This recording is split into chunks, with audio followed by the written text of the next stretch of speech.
Hirap talaga. OFW pa more. OFW pa more.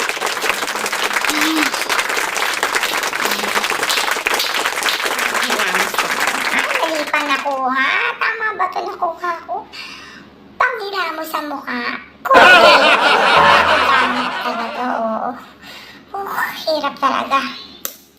Ay, pabalik na naman ako. Hello? Kanina? Ay, hanap pa mo. Nasaan ka na ba kasi? Wala siya. Yes.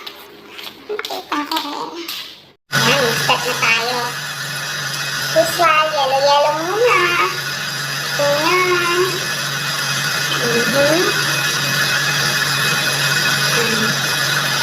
O, diba?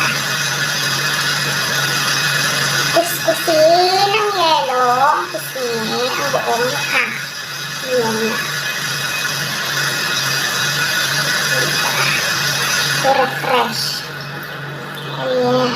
Tapos ko. Tutulog na lang. Ang dami-dami pang pasakayo sa mukha. So, kung di lang kita mahal myself, mukha talaga. Pinabayaan na kita. Kaya lang hindi pwede. Hindi pwede. Ang puhunan. Beso baygan. Tinigyan ko pala sa banyo. Pwede magtanong. Hirap na ako sa mukha ko. Ano na ginagamit ko sa pisngi ko. Ano na tumutulog sa akin. Dami ko na nagamit. Iba-iba na. Parang gusto ko na magpakonsulta sa doktor.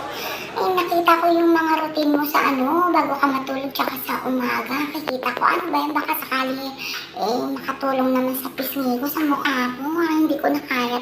Ano magati yung mukha ko dahil? Diyos ko, pahirap naman natin. Pati-pati ko na kasi na makatulog ng ayos eh. Oo naman, kanina pa. Kanina pa ako rito, nag-aaral na nga ako ng mukha ko kasi alam mo na, bago matulog.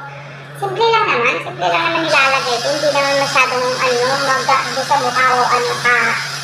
Ito sa, ba't naman nangyari sa mukha mo? Diyos ko. Spalper mo na lang kaya niya. Diyos ko. Ito lang naman, simple lang naman. Gilamos ka lang ng mild soap muna. Ganun lang muna. Tapos, yung hiyang mo na, facial wash. Kung ano man yung hiyang mo na facial wash, yun ang gamitin mo, pang gilamos mo.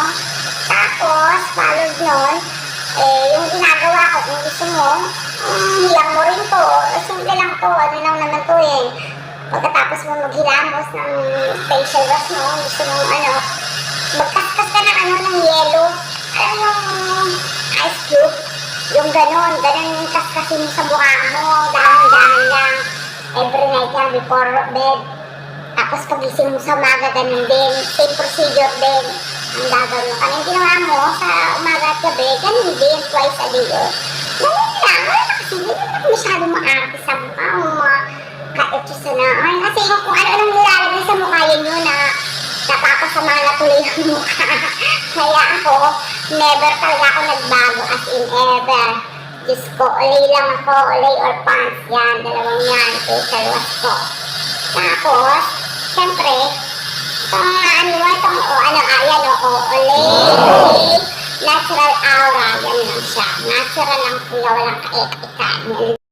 Ibig mo sabihin, kakaskasin ko itong mukha ko ng yellow, gano'n, di lalong napasama, di ba mag-spa? Gusto mo naman, hindi pagkakinaskas ko to, baka hindi lang ganito abutin ang mukha ko, Diyos ko.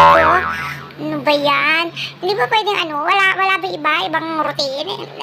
Kasi pakiramdam ko talagang tumitindi siya. Hindi ko na alam anong gagawin ko sa mukha ko na to. Ayan, tingnan mo naman, tingnan mo. Naguhumindi. Kang kati-kati niyan, kala mo ba, Diyos. Ay, nako, bebe ko, nanghihingi ka ba ng payo niya, nang i-istorbo ka lang sa akin? Pwede ba? Kung di mo rin naman susundin, mas kinasarap ko kamahalat-kalat. Pwede. At nasisira yung diskarte ko rin sa mukha ko. Kung ayaw mo sundin, di wag. Wala naman ako magagawa dyan, di ba? Ang best suggestion ko nandiyan ko, ayaw mo sundin yung sinabi ko sa'yo, pag hindi ito malam, tawagin mo na lang lahat ng santo, malay mo, daanin mo sa dasal, magbago, Diyos ko. Pipit na batang to, istorbo sa buhay. Matulog ka na nga lang, men.